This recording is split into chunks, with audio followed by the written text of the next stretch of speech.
I'm Bill Gates, co-chair of the Bill and Melinda Gates Foundation. Ask me anything. I'm excited to be back for my 6th summer. Here's a couple of the things I won't be doing today, so I can answer your questions instead. Melinda and I just published our 10th annual letter. We marked the occasion by answering 10 of the hardest questions people ask us. Check it out here, www.gatesletter.com. Proof. Is it possible to make the world economy grow without destroying our planet's resources? Yes, essentially most resources don't get destroyed. The element that were here to begin with are still here. Of course it takes energy to recycle things, but I'm optimistic we will figure out how to avoid destroying the planet. The number of babies born has already peaked, which will help limit the maximum population size. What are your top 3 goals currently? For the foundation, reducing childhood death and malnutrition and ending polio would be the biggest 3 things. For innovation, it would be an energy breakthrough and improving the way we educate kids. For my family, it is making sure the kids are ready to go to college and have a great experience there. That is more than 3, and I didn't mention my tennis goals yet. Do you miss anything about your time at Microsoft? There was a certain urgency to everything we were doing to stay ahead that meant the speed of activity was very high. I miss this a bit. I had to take think weeks twice a year just to step back and see what the longer term trends were. Now I work on things like malaria, where I wish there was more competition to solve the problems and things moved faster.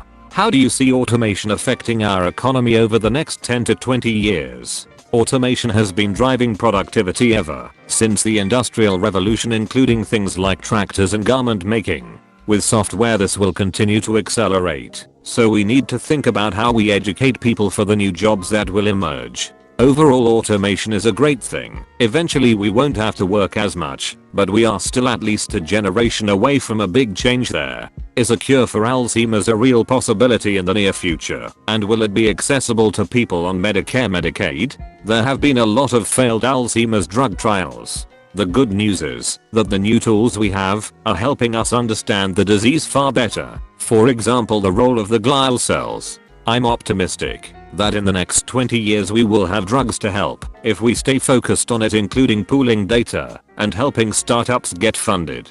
I'm involved in a number of these areas. What technology are you most looking forward to in the next 10 years, and what impact do you think it could have? The most amazing thing will be when computers can read and understand the text like humans do. Today computers can do simple things like search for specific words, but concepts like vacation or career or family are not understood. Microsoft and others are working on this to create a helpful assistant. It has always been kind of a holy grail of software, particularly now that vision and speech are largely solved. Another frontier is robotics, where the human ability to move and manipulate is amazing, and experts disagree on whether it will take just a decade or a lot longer, Brooks, to achieve the equivalent. What do you feel/know that is one very solvable problem that society, or most likely, government, is ignoring? I think that healthcare costs, education and poverty/mobility deserve a lot more thinking and innovation than they get today. The benefit of getting these things right would be amazing. With all the talk about inequity, it is interesting that we still work on vertical areas like health, education, housing, food, etc. as separate things, rather than having a full view of the challenges someone faces. Is it possible to get in contact with the people responsible for the Windows on-screen keyboard? I and a lot of other disabled users rely on it to type, but it's missing a lot of features compared to mobile keyboards and even the Ubuntu keyboard. It takes a lot of time and effort to type like this. It would be great if it got updated so we could type more efficient. I would be glad to pass along your thoughts on this to the right person at Microsoft. They care a lot about getting accessibility right. Tabs or spaces? When I code, I use tabs because you want the columns to line up. For some Word documents, I use tabs. You want things to adjust when you go back and edit them, and tabs help. Hello Bill. When did you consider yourself a success? There are many domains to be successful in.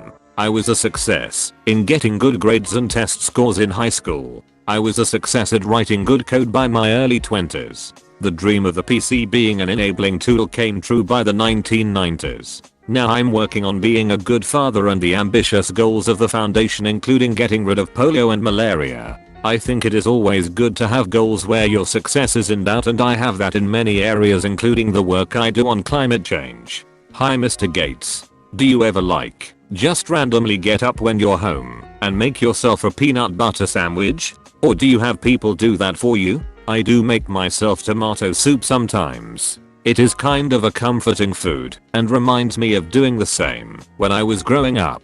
I don't make sandwiches much. What are your hobbies and how do you balance time between them and your work/family/other obligations?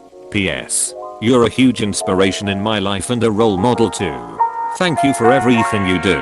Allocating time is always tough.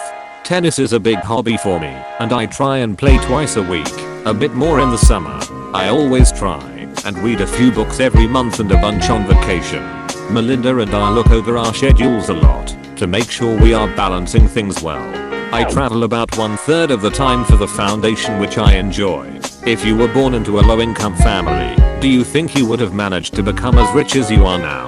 I benefited from having a great education, public schools through 6th grade, and then a great private school, Lakeside. So there is a good chance I would never have turned onto software and math the way I did, and therefore not as successful. What's your opinion on cryptocurrencies? The main feature of cryptocurrencies is their anonymity. I don't think this is a good thing. The government's ability to find money laundering and tax evasion and terrorist funding is a good thing. Right now cryptocurrencies are used for buying fentanyl and other drugs, so it is a rare technology that has caused deaths in a fairly direct way. I think the speculative wave around ICOs and cryptocurrencies is super risky for those who go long. Do you eat non-GMO food? What does your daily food look like? GMO foods are perfectly healthy and the technique has the possibility to reduce starvation and malnutrition when it is reviewed in the right way. I don't stay away from non-GMO foods, but it is disappointing that people view it as better.